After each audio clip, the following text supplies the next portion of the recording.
Hello students, how are you students. आपको इस channel पर ना केवल graduation and post graduation physics के टॉपिक्स की सबसे आसान एक्सप्लेनेशन देखने को मिलती है, बल्कि आपको साथ के साथ ये भी बताया जाता है कि आपको एग्जाम में क्या और कैसे लिख के आना है, ताकि आप सिर्फ एक वीडियो देख के ही अपने नोट्स बना सकें और एग्जाम्स में बहुत अच्छे मार्क्स ला सकें। इसी कैटेगरी में आगे बढ़ते हुए आज हम बात करेंगे क्वांटम मैकेनिक्स के एक और इंपॉर्टेंट टॉपिक के बारे में, जिसका नाम है टाइम डिपेंडेंट परटर्बेशन थ्योरी।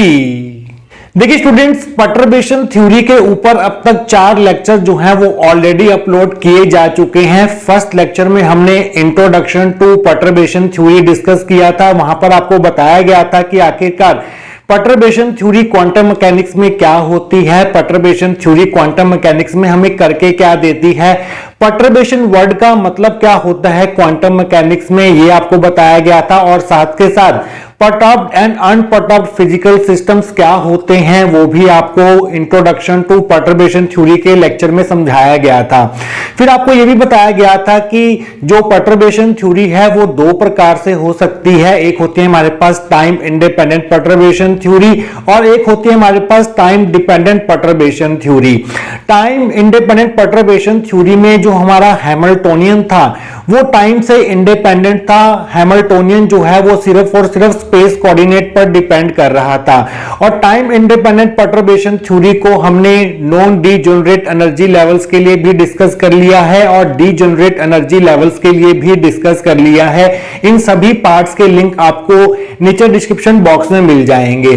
देखिए स्टूडेंट्स, अगर हमारा सिस्टम का हैमिल्टोनियन टाइम डिपेंडेंट हो तो उस केस में हमें स्टडी करना होता है टाइम डिपेंडेंट परटर्बेशन थ्योरी।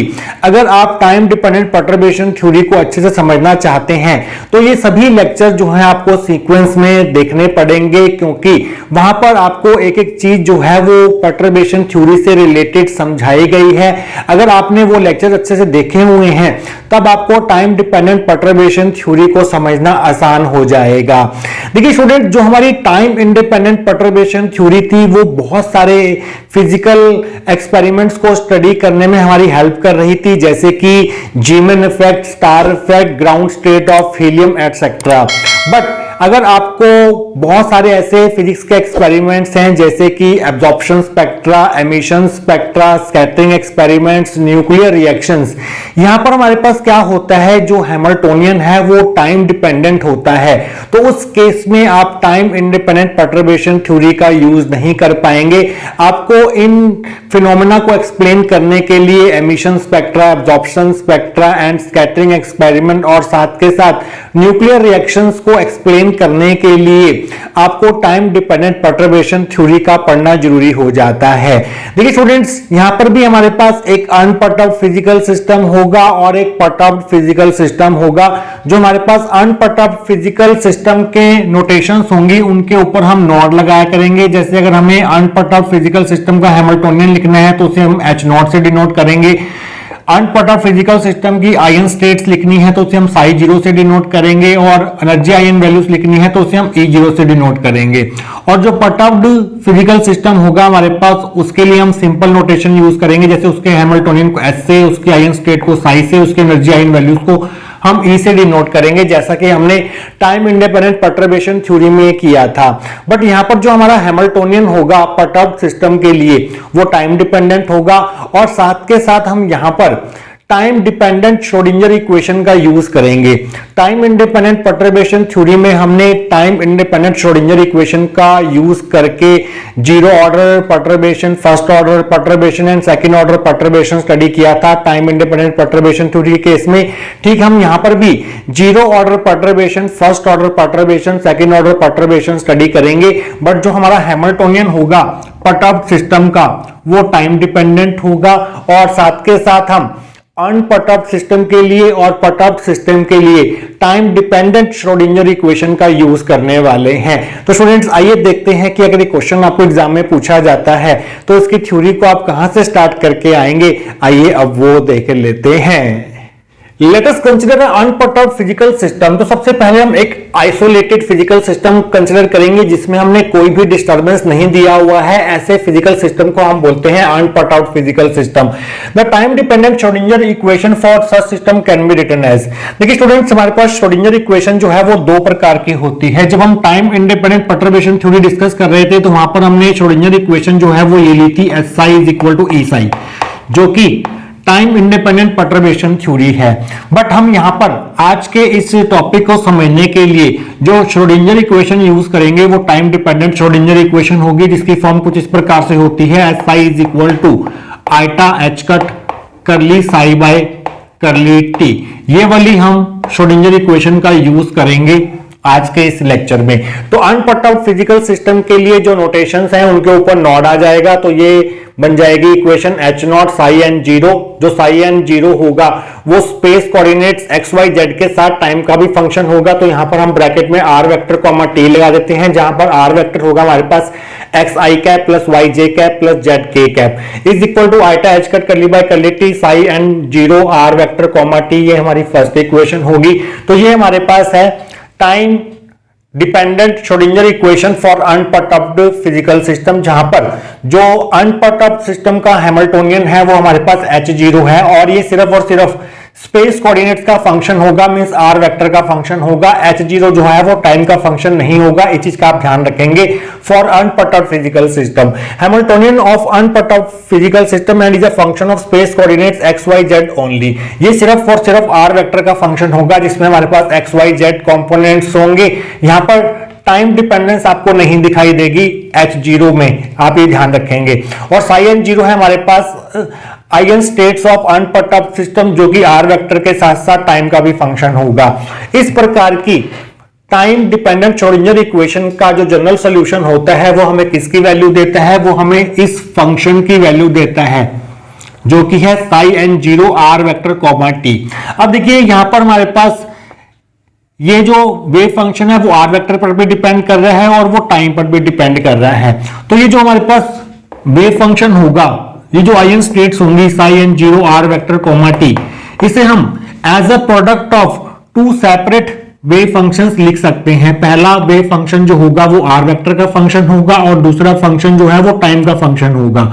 तो जो R वेक्टर पर डिपेंड कर रहा है उसे हम लेंगे phi N zero R vector multiply, यहां पर हम कोई भी फंक्शन ले सकते हैं। मान लीजिए हम वो फंक्शन ले लेते हैं जाई फंक्शन, जो कि t का फंक्शन होगा। और जब हम इसको सॉल्व करते हैं तो जाई t की जो वैल्यू निकल के आती है हमारे पास वो होती है exponential minus iota en zero h cut by ऊपर सॉरी t आएगा और नीचे हमारे पास h कट आएगा।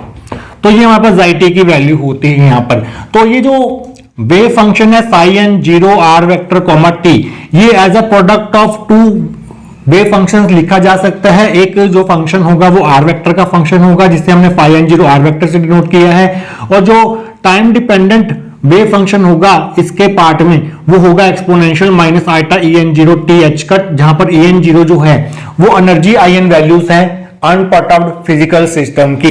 तो इसका जो सॉल्यूशन होगा वो psi n zero R vector comma T की वैल्यू देगा, जिसमें एक R वेक्टर डिपेंडेंट पार्ट होगा जिसे हम phi N zero R vector से डिनोट करेंगे, और एक टाइम डिपेंडेंट पार्ट होगा जो कि होता है हमारे पास exponential minus iota en zero T by H cut. ये सॉल्यूशन जो है आपने ध्यान रखना है, ये इक्वेशन 1 का जनरल सॉल्यूशन है। इस psi n zero R vector comma T को हम सिंपली साई एन जीरो लिख सकते हैं। तो स्टूडेंट्स, अगर हमारे पास साई एन जीरो की वैल्यू ये है तो अगर हम n को m से रिप्लेस कर दें तो साई एम जीरो क्या बन जाएगा? जहां जहां n है वहां वहां m आ जाएगा। Phi M zero R vector exponential minus iota em zero T by H cut. अगर हम दोनों तरफ कॉम्प्लेक्स कॉन्जुगेट ले लें तो साई एम जीरो के कॉम्प्लेक्स कॉन्जुगेट को हम डिनोट करेंगे साई एम जीरो स्टार से। तो इसका जो कॉम्प्लेक्स कॉन्जुगेट होगा वो क्या होगा? Phi M zero R vector star, और इसका जो इस आइटा वाली टर्म का जो कॉम्प्लेक्स कॉन्जुगेट होगा उसमें आपको क्या करना है? आइटा का साइन चेंज करना है। तो ये बन जाएगा exponential iota em zero T by H cut, minus iota को हमने प्लस आइटा बना दिया। ये हमने क्यों लिखा है? क्योंकि इसकी हमें जरूरत पड़ेगी आगे साई एम नॉट स्टार की जरूरत हमें आगे पड़ेगी, तो हमने यहाँ पर पहले ही लिख लिया है, इसे हम दे देते हैं स्टार इक्वेशन। तो स्टूडेंट्स जहां पर हमारे पास En0 जो है वो एनर्जी आयन वैल्यूज है अनपर्टर्ब्ड सिस्टम की। तो स्टूडेंट्स यहां पर हमने टाइम डिपेंडेंट श्रोडिंगर इक्वेशन लिख ली है अनपर्टर्ब्ड सिस्टम के लिए, और इस टाइम डिपेंडेंट श्रोडिंगर इक्वेशन का सॉल्यूशन हमने लिख लिया है सेकंड इक्वेशन में। तो ये तो बात होगी अनपर्टर्ब्ड सिस्टम की। अब हम क्या करेंगे, इस अनपर्टर्ब्ड सिस्टम में डिस्टर्बेंस देंगे। डिस्टर्बेंस हम दे सकते हैं इसके ऊपर बाहर से इलेक्ट्रोमैग्नेटिक रेडिएशंस इंसिडेंट करवाकर, बाहर से इलेक्ट्रिक फील्ड या मैग्नेटिक फील्ड अप्लाई करवाकर, या बाहर से कोई भी पार्टिकल इंसिडेंट करवाकर। तो ऐसा करने पर क्या होगा, इस अनपर्टर्ब्ड सिस्टम की जो आयन स्टेट्स हैं वो चेंज होंगी, इस अनपर्टर्ब्ड सिस्टम की एनर्जी आयन वैल्यूज चेंज होंगी। तो उसकी वजह से हमें जो एक नया सिस्टम देखने को मिलेगा वो एक पर्टर्ब्ड फिजिकल सिस्टम होगा, जो कि बिल्कुल सिमिलर होगा अनपर्टर्ब्ड फिजिकल सिस्टम के। तो यहां पर जो हमारे पास पर्टर्ब्ड फिजिकल सिस्टम की एनर्जी आयन वैल्यूज क्या होंगी, आयन स्टेट्स क्या होंगी पर्टर्ब्ड सिस्टम की, वो हमें फाइंड करनी होंगी टाइम डिपेंडेंट पर्टर्बेशन थ्योरी की हेल्प से। तो यहां पर आप लिखेंगे let us perturb the given physical system to obtain a perturbed physical system which is similar to the unperturbed physical system. अब ये जो हमारे पास अनपर्टर्ब्ड फिजिकल सिस्टम था, इसे हम पर्टर्ब करेंगे, डिस्टर्ब करेंगे। वो डिस्टर्बेंस करने के बहुत सारे मेथड्स होते हैं। आप बाहर से इलेक्ट्रोमैग्नेटिक रेडिएशंस जो कि फोटॉन्स से मिला के बनी होती हैं वो इंसिडेंट करवाकर इस फिजिकल सिस्टम को पर्टर्ब कर सकते हैं। बाहर से पार्टिकल्स इंसिडेंट करवाकर आप फिजिकल सिस्टम को पर्टर्ब कर सकते हैं। एक्सटर्नल इलेक्ट्रिक फील्ड और मैग्नेटिक फील्ड की हेल्प से आप फिजिकल सिस्टम को पर्टर्ब कर सकते हैं। तो पर्टर्बेशन करने के बाद जो आपका नया फिजिकल सिस्टम होगा वो होगा पर्टर्ब्ड फिजिकल सिस्टम, जो कि सिमिलर होगा अनपर्टर्ब्ड फिजिकल सिस्टम के। बट स्टूडेंट्स यहां पर एक बात का आप ध्यान रखेंगे, जो भी हम पर्टर्बेशन अप्लाई करेंगे अनपर्टर्ब्ड फिजिकल सिस्टम पर वो टाइम डिपेंडेंट होगी। ये खास बात है टाइम डिपेंडेंट पर्टर्बेशन थ्योरी की, कि यहां पर जो पर्टर्बेशन है वो टाइम डिपेंडेंट होगी। तो स्टूडेंट्स अब हम क्या करेंगे, इस पर्टर्ब्ड फिजिकल सिस्टम के लिए श्रोडिंगर इक्वेशन लिखेंगे टाइम डिपेंडेंट वाली। The time dependent Schrodinger equation for perturbed system can be written as. Perturbed system के लिए टाइम डिपेंडेंट श्रोडिंगर इक्वेशन कुछ इस प्रकार से होगी, h psi r vector comma t equal to iota h cut curly psi r vector comma t by curly t। यहां पर बिल्कुल सेम वाली फॉर्म है जो यहां पर लिखी है फर्स्ट इक्वेशन में। यहां पर हमने एक तो नॉट नहीं लगाया किसी भी अल्फाबेट के ऊपर, साई के ऊपर नॉट नहीं है, एच के ऊपर नॉट नहीं है, और यहां पर आपको एन नहीं लगाना है जब आप वेव फंक्शन लिखेंगे, ना तो यहां पर एन लगाना है और ना भी यहां पर एन लगाना है। इस चीज का आपने ध्यान रखना है। जब अनपर्टर्ब्ड फिजिकल सिस्टम के लिए आप श्रोडिंगर इक्वेशन लिखेंगे तो वहां पर वेव फंक्शन के नीचे आपको एन लगाना होगा, जहां पर एन की वैल्यू जो है वो 1 2 3 एंड सो ऑन होंगी। और जब हम पर्टर्ब्ड सिस्टम के लिए श्रोडिंगर इक्वेशन लिखेंगे तो आपको simple Sai r vector comma T लेना है वेव फंक्शन। यहां पर जो हमारा हैमिल्टोनियन होगा वो स्पेस कोऑर्डिनेट्स के साथ साथ टाइम पर भी डिपेंड करेगा। तो एच यहां पर फंक्शन होगा आर वेक्टर एंड टी का, जो कि है Hamiltonian of perturbed system which is a function of space and time coordinates. और लास्ट लेक्चर में जो हमारा टाइम इंडिपेंडेंट पर्टर्बेशन थ्योरी था, वहां पर आपको बताया गया था कि इस पर्टर्ब्ड सिस्टम के हैमिल्टोनियन और इस अनपर्टर्ब्ड सिस्टम के हैमिल्टोनियन में क्या रिलेशन होता है। वो रिलेशन हमने लिखा था टाइम इंडिपेंडेंट पर्टर्बेशन थ्योरी में, h is equal to h naught plus lambda h dash, जहां पर लैम्डा जो है एक पैरामीटर होता है जिसकी वैल्यू 0 और 1 के बीच में होती है। एच डैश जो है वो होता है हमारे पास पर्टर्बेशन। तो स्टूडेंट्स यहां पर भी यही रिलेशन होगा h और h0 के बीच में, बट h जो है यहां पर वो फंक्शन है किसका, r वेक्टर कॉमा t का, और h0 जो है वो फंक्शन है किसका, r वेक्टर का प्लस लैम्डा, और यहां पर जो पर्टर्बेशन होगा वो टाइम का फंक्शन होगा। अब ये जो हैमिल्टोनियन है वो r वेक्टर एंड t पर डिपेंड कर रहा है। आर वेक्टर पर डिपेंडेंसी किसकी वजह से आ रही है, इस अनपर्टर्ब्ड पार्ट की वजह से आ रही है, क्योंकि h0 आर वेक्टर पर डिपेंड कर रहा है। बट h को हमने टाइम पर भी डिपेंडेंट दिखाना है, तो हमारे जो पर्टर्बेशन है h डैश वो टाइम डिपेंडेंट होना चाहिए। तो इस रिजल्ट को हम सिंपली ऐसे ही लिख के चलेंगे, h is equal to h0 plus lambda h dash ये अंडरस्टूड रहेगा कि h जो है वो r वेक्टर एंड t का फंक्शन है, h0 सिर्फ r वेक्टर का फंक्शन है और h डैश जो है वो टाइम का फंक्शन है। सिंपलिसिटी के लिए हम ये रिलेशन यूज करके चलेंगे, जहां पर h डैश जो है वो t का फंक्शन है, टाइम का फंक्शन है, जिसे हम कहते हैं perturbation which is time dependent, और लैम्डा एक पैरामीटर है जिसकी वैल्यूज 0 और 1 के बीच में होंगी। अगर हम यहां पर लैम्डा को 0 पुट कर दें तो हमारे पास जो परटर्ब सिस्टम का हैमिल्टोनियन है और जो अनपरटर्ब सिस्टम का हैमिल्टोनियन है वो आपस में बराबर हो जाएंगे, और इस केस में जो परटर्ब सिस्टम का हैमिल्टोनियन होगा वो टाइम पर डिपेंड नहीं करेगा, क्योंकि ये वाला पार्ट जो है वो 0 हो जाएगा अगर लैम्डा को हम 0 कर देते हैं।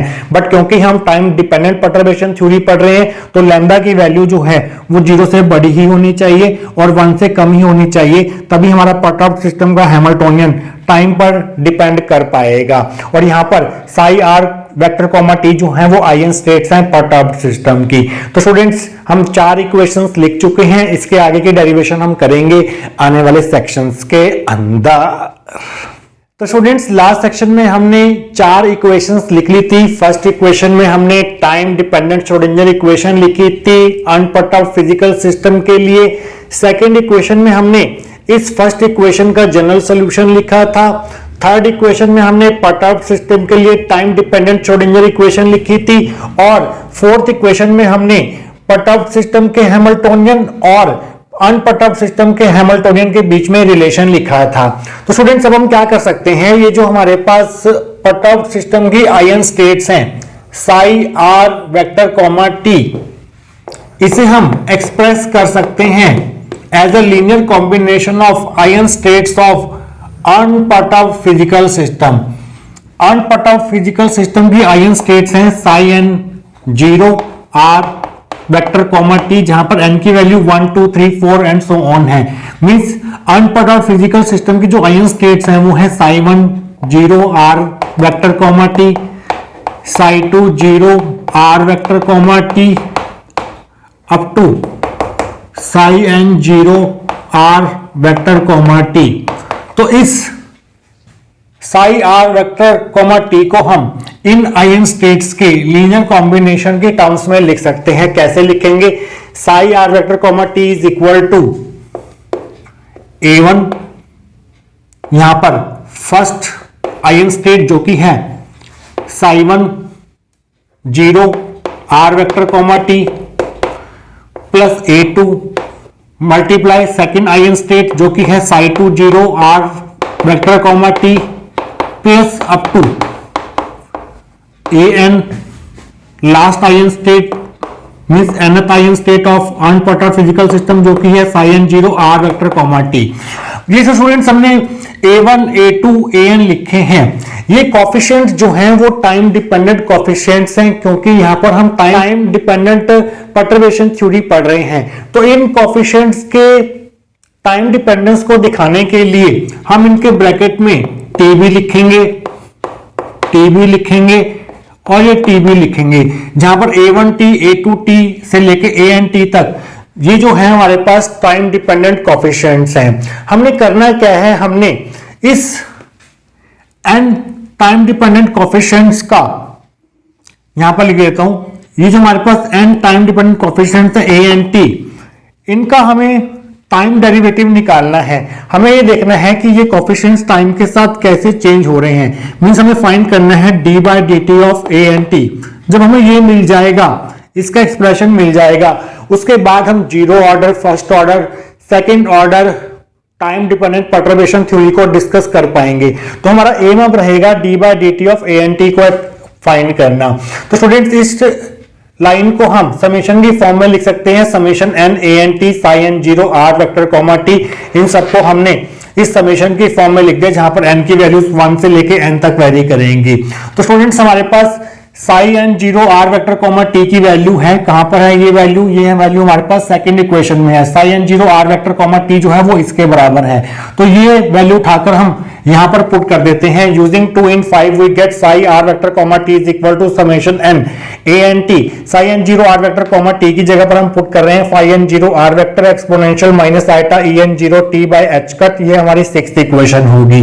तो स्टूडेंट्स अब हम क्या करेंगे, सिक्स्थ इक्वेशन से psi r vector comma t की वैल्यू और फोर्थ इक्वेशन से h की वैल्यू उठाकर हम यहां पर पुट करेंगे इस इक्वेशन में, इस थर्ड इक्वेशन में पुट करेंगे, h की जगह पर हम पुट करेंगे h naught plus lambda h dash, और इस Sai r vector comma t की जगह पर यहां पर और यहां पर हम ये पूरी की पूरी वैल्यू पुट करने वाले हैं। तो आप लिखेंगे using 4 and 6 in 3 we get, h की वैल्यू है हमारे पास फोर्थ इक्वेशन से h naught plus lambda h dash multiply psi r vector comma t की वैल्यू हमने ये निकाली है सिक्स इक्वेशन में, summation N A N T phi N zero are vector exponential minus iota E N zero t by H cut is equal to हमारे पास है iota H cut into curly by curly t into curly by curly t, साथ में है psi r vector comma t जिसकी value हमने ये find की है summation N A N T phi N zero are vector exponential minus iota E N zero t by H cut. तो students अब हम क्या करेंगे, इनको आपस में मल्टीप्लाई करेंगे। पहले हम एच जीरो को इस पूरी टर्म के साथ मल्टीप्लाई करेंगे, फिर हम लैम्डा एच डैश को इससे पूरे के साथ मल्टीप्लाई करेंगे। समेशन ए एन टी को हमने बाहर रख लिया, पहले लिख दिया एच नॉट, फिर साथ में ये पूरी टर्म लिख दी phi N zero are vector exponential minus iota E N zero t by H cut लिख दिया साथ में, प्लस फिर हमने क्या किया लैम्डा लिखा, पहले summation N A N t लिखा, फिर एच डैश के साथ ये दो टर्म्स लिख दी h dash phi N zero are vector exponential minus iota E N zero t by H cut. तो स्टूडेंट्स अब हम क्या करेंगे, यहाँ पर राइट हैंड साइड में आ जाइए, आइटा एच कट लिखा, phi N zero are vector तो टाइम का फंक्शन नहीं है, जो टाइम का फंक्शन नहीं है उसे आप बाहर ले लो, summation N A N t a n zero are vector में से phi N zero are vector जो है वो टाइम का फंक्शन नहीं है, तो इसे आप बाहर ले लो, iota H cut summation n phi N zero are vector बाहर आ गया। और टाइम के फंक्शन कौन कौन है, एक ये है और एक ये है, इनको आप अंदर रखेंगे और बाहर आप लिखेंगे curly by curly t of A N T exponential minus iota E N zero t by H cut. तो इसका जो पार्शियल टाइम डेरिवेटिव निकालने के लिए हम यहाँ पर यू इनटू वी रूल का यूज करेंगे, ये यू है ये हमारे पास v है। तो कैसे होगा, जो हमारी लेफ्ट हैंड साइड की दोनों टर्म्स हैं ये वाली और ये वाली नेक्स्ट स्टेप में सेम रहेंगी, is equal to iota H cut summation n phi N zero are vector, पहले हम ए एन टी का टी के रिस्पेक्ट में पार्शियल डेरिवेटिव करेंगे, curly by curly t of A N T, ये term ऐसी रहेगी exponential minus iota E N zero t by H cut, plus अब हम ए एन टी को ऐसे रखेंगे और इस टर्म का पार्शियल डेरिवेटिव करेंगे curly by curly t of exponential minus iota E N zero t by H cut. तो स्टूडेंट्स हमारा यहां तक हो गया। उसके बाद आपने क्या करना है, आप उसको सॉल्व करेंगे थोड़ा सा। अब ये पहले हमने ये वाली टर्म लिखी as it is plus lambda, ये टर्म हमने एज इट इज लिख दी यहां पर, इसमें कोई चेंज नहीं किया लेफ्ट हैंड साइड में।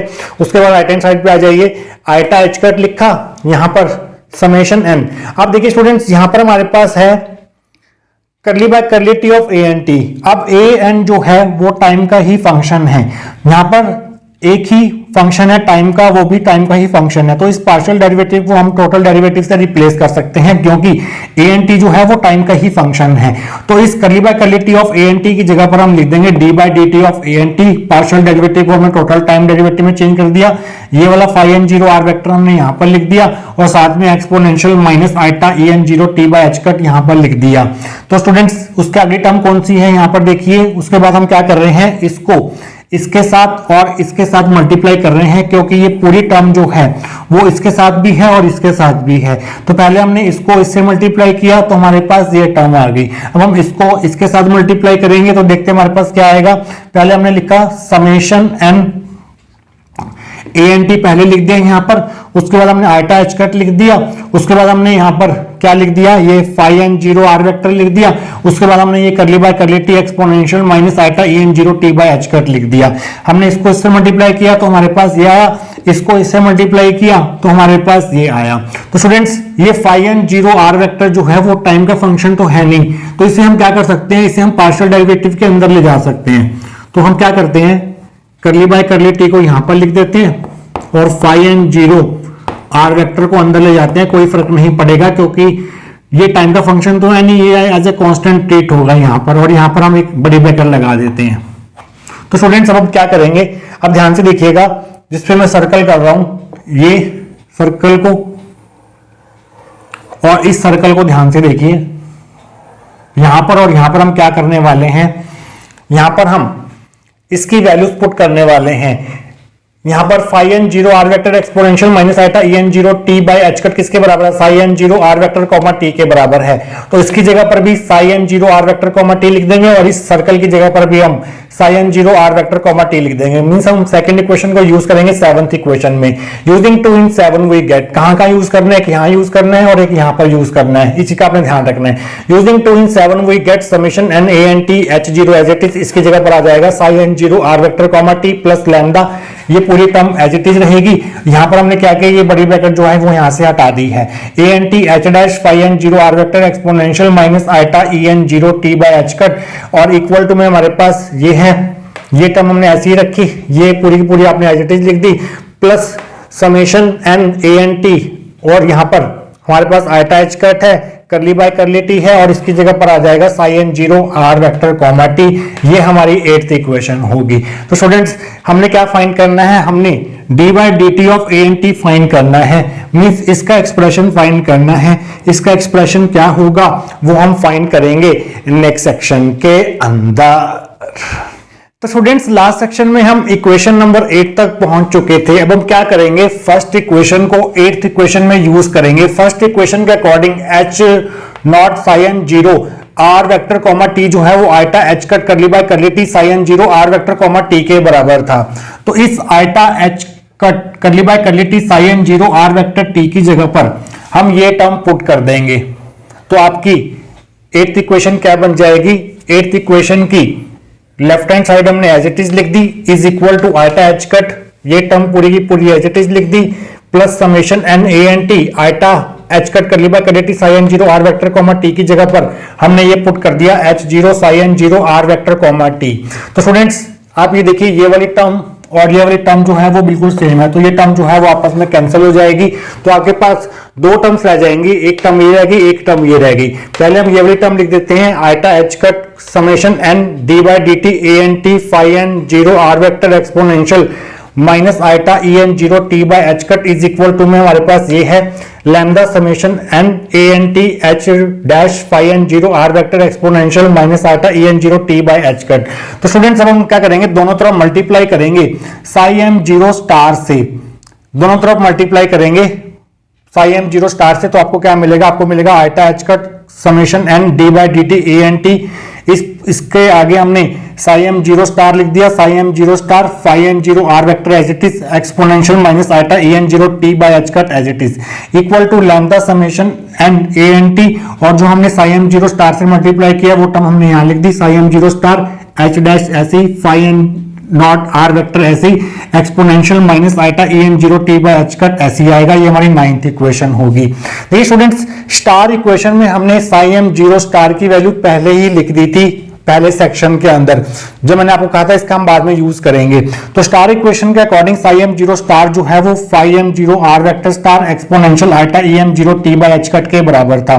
तो इस साई एम 0 स्टार की जगह पर और इस साई एम 0 स्टार की जगह पर हम ये पुट करेंगे। तो आप लिखेंगे iota H cut summation N D by D T a N t, इस साई एम 0 स्टार की जगह पर हम पुट कर रहे हैं ये phi M 0 are vector star exponential iota E M 0 T by H cut, उसके बाद फाई एम 0 आर वेक्टर हमारे पास ऐसे ही आएगा, exponential minus iota E M 0 T by H cut ऐसे ही आएगा, is equal to summation lambda summation N A N T phi M 0 star की जगह पर हम ये दो टर्म्स पुट करेंगे, phi M 0 star phi M 0 are vector star exponential iota E M 0 T by H cut, और साथ में हमारे पास है एच डैश, साथ में है फाई एम 0 आर वेक्टर, और साथ में है exponential minus iota E N 0 T by H cut. तो इसको थोड़ा सिंप्लीफाई करते हैं, कैसे करेंगे देखिए, iota H cut summation N D by D T of A N T, ये एक्सपोनेंशियल वाली टर्म और ये एक्सपोनेंशियल वाली टर्म ये एक्चुअली e की पावर में है और ये e की पावर में है, तो इन दोनों में से हम कॉमन ले लेते हैं eta T by H cut. तो exponential iota T by H cut common आ गया, अंदर रह जाएगा ई एम 0 और माइनस का ई एन 0। तो हम पहले लिखेंगे फाई एम 0 आर वेक्टर का स्टार और साथ में है phi M 0 are vector is equal to lambda summation N A N t, इन एक्सपोनेंशियल टर्म्स में से भी हम कॉमन ले लेते हैं eta T by H cut, iota T by H cut common आ गया, अंदर आ जाएगा e M 0 minus E N 0। पहले हमने phi M 0 are vector star लिख दिया, फिर एच डैश लिख दिया, फिर फाई एम 0 आर वेक्टर लिख दिया है। अब स्टूडेंट्स नेक्स्ट स्टेप में हम क्या करेंगे, दोनों तरफ इंटीग्रेशन करेंगे over the volume space d tau. तो आपको सिंपली क्या करना है, इस टर्म के आगे और इस टर्म के आगे इंटीग्रेशन का साइन लगा देना है। नेक्स्ट स्टेप आपका ये रहेगा, integrating both sides over the volume space d tau we get. तो ध्यान से देखिए, iota H cut summation N D by D T a N t ऐसी आएगा, ये वाली एक्सपोनेंशियल टर्म ऐसी आएगी, exponential iota T by H cut E M zero minus E N zero. इन दोनों के आगे हमने इंटीग्रेशन का साइन लगा दिया, phi M zero are vector star phi N zero are vector और साथ में डी टाउ लगा दिया। डी टाउ जो है वो वॉल्यूम स्पेस को रिप्रेजेंट कर रहा है, means dx multiply dy multiply dz को रिप्रेजेंट कर रहा है। इज इक्वल टू में हमारे पास है lambda summation N A N T exponential iota T by H cut E M zero minus E N zero. इन तीनों टर्म्स के आगे हमने इंटीग्रेशन का साइन लगा दिया, phi M zero are vector star H dash phi N zero are vector D tau. तो students अब हम इसकी क्या करेंगे, डिराग नोटेशन की टर्म्स में लिखेंगे इस पूरी इक्वेशन को। हमें पता है integration psi star phi d tau जो है वो होता है हमारे पास inner product of psi phi के बराबर। जो जिसके ऊपर स्टार लगा हुआ है वो आयन स्टेट पहले आएगी और जो बिना स्टार वाली इक्वेशन है वो आयन स्टेट बाद में आती है। ये इनर प्रोडक्ट की प्रॉपर्टीज हैं। इस टर्म को हम डिराग नोटेशन में इस तरह से लिख सकते हैं। तो इस टर्म को हम डिराग नोटेशन में कैसे लिखेंगे, ध्यान से देखिए, iota H cut summation N D by D T a N T exponential iota t H cut E M zero minus E N zero. इस टर्म की जगह पर आ जाएगा, ये क्या है हमारे पास, inner product of psi phi के बराबर है। यहां पर साई की जगह पर लिखा हुआ है phi M zero are vector, phi M zero are vector आ गए यहां पर, और साथ में हमारे पास आ जाएगा ये वाली आयन स्टेट जो कि है phi N zero are vector. ये वाला फॉर्मूला हमने यहां पर यूज कर लिया है। इसी तरह से हम इसको डिराग नोटेशन की टर्म्स में इस तरह से लिख सकते हैं, psi star H dash phi d tau को हम लिख सकते हैं bra psi h dash ket phi. तो ठीक उसी तरह से यहां पर लिखेंगे, यहां पर साई की जगह पर ये लिखा हुआ है, ये साई है और ये हमारे पास फाई है और बीच में एच डैश है। तो इसको हम लिखेंगे, ये वाली टर्म ऐसी रहेगी, lambda summation N A N T exponential iota T by H cut E M zero minus E N zero, और इस इंटीग्रेशन ऑफ दिस के आगे इसकी जगह पर हम लिख देंगे bra phi M zero are vector h dash और दूसरा आयन स्टेट जो कि है phi N zero are vector. तो इसको हमने इससे रिप्लेस कर दिया और इस इंटीग्रेशन को हमने इस इनर प्रोडक्ट से रिप्लेस कर दिया। तो ये हमारे पास आ जाएगी डिराग नोटेशन इस इक्वेशन की। तो स्टूडेंट्स थोड़ा सा स्टेप्स और बचे हैं जिसमें हमें फाइंड करना है D by D T of A N T की वैल्यू, वो हम करेंगे नेक्स्ट सेक्शन के अंदर। तो स्टूडेंट्स लास्ट सेक्शन में हम इस स्टेप तक पहुंच चुके थे। अब देखिए स्टूडेंट्स, यहां पर इनर प्रोडक्ट है फाई एम जीरो का विद फाई एन जीरो, और हमें पता है कि अगर हमारे पास सेम वेव फंक्शंस होते हैं, अगर हम सेम वेव फंक्शंस का इनर प्रोडक्ट लेते हैं तो वो 1 होता है, अगर हम दो डिफरेंट वेव फंक्शंस का इनर प्रोडक्ट लेते हैं तो वो 0 होता है। यहाँ पर समेशन जो है वो n के ऊपर है और n की वैल्यू जो है वो 1 से लेके n तक वेरी करेंगी। तो अगर हम यहाँ पर n की जगह पर 1 पुट करें तो फाई एम और फाई वन जो है वो डिफरेंट हो जाएगा, तो ये इनर प्रोडक्ट 0 हो जाएगा। अगर हम n की जगह पर 2 पुट करें तो ये फाई एम और ये फाई टू हो जाएगा, तब भी ये इनर प्रोडक्ट 0 हो जाएगा। बट जब हम इस n की जगह पर m पुट करेंगे तो ये फाई एम जीरो हो जाएगा, तो ये इनर प्रोडक्ट 1 हो जाएगा। Means n equal to m के लिए ये इनर प्रोडक्ट 1 होगा और बाकी सभी वैल्यूज ऑफ n के लिए ये इनर प्रोडक्ट जो है वो 0 रहने वाला है। तो हम क्या करते हैं, जहां जहां n लिखा है वहां पर m पुट कर देते हैं और बाकी सभी वैल्यूज के लिए ये इनर प्रोडक्ट जो है वो 0 हो जाएगा। तो यहां पर हम समेशन यहां से हटा देते हैं। तो आप लिखेंगे using inner product of phi phi is equal to 1 and inner product of phi phi is equal to 0 in above we get. तो हमारे पास आएगा आइटा एच का D by D T of, इस n की जगह पर हमें m पुट करना है क्योंकि n इक्वल टू m के लिए ही ये इनर प्रोडक्ट 1 होगा, बाकी सभी वैल्यूज ऑफ n के लिए ये इनर प्रोडक्ट 0 होने वाला है। तो इस n की जगह पर हमने m पुट कर दिया, A M T exponential iota H cut iota T है यहाँ पर iota T by H cut E M minus इस n की जगह पर हमने m पुट कर दिया और यहाँ पर भी हमने इस n की जगह पर m पुट कर दिया। Phi M zero are vector, phi M zero are vector का inner product is equal to में हमारे पास यहाँ पर सेम टर्म चलेगी। तो स्टूडेंट्स अब देखिए ध्यान से, ये हो गया आइटा एच का D by D T A M T exponential E M minus E M होगा 0, तो एक्सपोनेंशियल 0 आ गया और ये इनर प्रोडक्ट जो है वो 1 हो गया। ये भी सेम फंक्शन है, ये भी सेम फंक्शन है, वो इनका इनर प्रोडक्ट 1 हो गया। इज इक्वल टू में हमारे पास है यहां पर ये पूरी की पूरी टर्म जो है वो आप उतार दीजिए, lambda summation N A N T exponential, इसको आप ऐसे लिख दीजिए iota T EM minus EN by H cut लिख दीजिए, और लास्ट वाला जो ये डिराक नोटेशन है वो आप ऐसे ही लिख दीजिए यहाँ पर। तो स्टूडेंट्स अब देखिए यहाँ पर एक्सपोनेंशियल 0 की वैल्यू 1 होती है, 1 इंटू 1 1 हो गया, तो यहाँ पर आ गया आटा एच का D by D T of A M T, ये हमारी लेफ्ट हैंड साइड होगी, is equal to lambda summation N A N T exponential. अब देखिए students EM minus EN by H cut जो है उसे हम ओमेगा mn से डिनोट करते हैं, जिसे हम बोलते हैं बोहर्स एंगुलर फ्रीक्वेंसी। देखिए स्टूडेंट्स बोहर मॉडल के अकॉर्डिंग मान लीजिए ये कोई हमारे पास एटम है जिसमें हमारे पास यहाँ पर एक न्यूक्लियस है विद पॉजिटिव चार्ज, ये हमारे पास m शेल है जिसकी एनर्जी EM0 है, और ये हमारे पास यहाँ पर 2 इलेक्ट्रॉन्स होंगे पहली शेल में, फिर हमारे पास n शेल है और इसमें हमारे पास 8 इलेक्ट्रॉन्स होंगे। ये हमारे पास अनपट आउट फिजिकल सिस्टम है और इसकी एनर्जी है EN0। मान लीजिए हमने इस इलेक्ट्रॉन को यहां से यहां पर ट्रांजिशन करवाना है, इस m लेवल से n लेवल पर ट्रांजिशन करवाना है, तो उसके लिए आपको बाहर से फोटोन इंसिडेंट करना होगा। ये फोटोन जो है वो अपनी एनर्जी इस इलेक्ट्रॉन को देगा और ये इलेक्ट्रॉन इस फोटोन की एनर्जी को गेन कर कर इस हायर ऑर्बिट में चला जाएगा। बट इस इंसिडेंट फोटोन की जो एंगुलर फ्रीक्वेंसी होनी चाहिए ताकि ये इलेक्ट्रॉन यहां पर जंप कर सके, वो कितनी होनी चाहिए? देखिए यहां पर EM0 माइनस EN0 जो एनर्जी होती है फोटोन की वो होती है E is equal to H nu. तो ये एनर्जी जो है वो इनके इस डिफरेंस के बराबर होगी, EM0 माइनस EN0 के बराबर होगी, EM0 माइनस EN0 के बराबर होगी।